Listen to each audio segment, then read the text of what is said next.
同日本船隻碰撞，一度被日方扣留嘅漁船民進漁號上星期返到福建。內地傳媒報道，日本護送民進漁號嘅漁政船，之前喺釣魚島附近同日本巡邏船對峙，一度被7艘日本船隻包圍。日韓之報道，一艘中國漁政船今個月上旬奉命到釣魚島海域巡邏，接到隨時護送民進漁號嘅指令。內地傳媒報道，跟住3日，漁政船一路俾日本船隻跟住。16凌晨，日本海上保安廳巡邏船 PL64 靠近漁政業2號漁政船，透過無線電同電子屏幕警告漁政船唔可以進入釣魚島12海里範圍。漁政船就強調釣魚島係中國領土，要求日本巡邏船離開。對方冇理會，跟住幾日一直尾隨漁政202。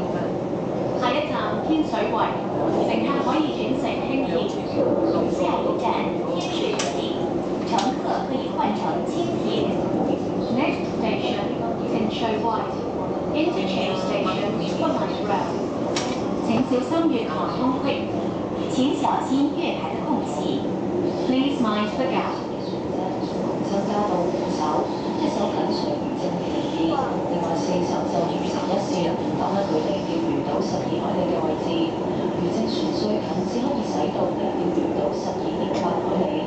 第二日，漁政202同另一艘漁政船漁政201配合，附近嘅日本船隻增加到7艘，擋喺航線上。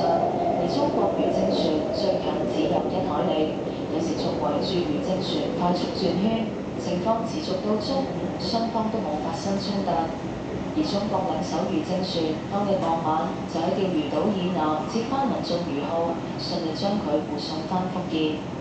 有線電視記者。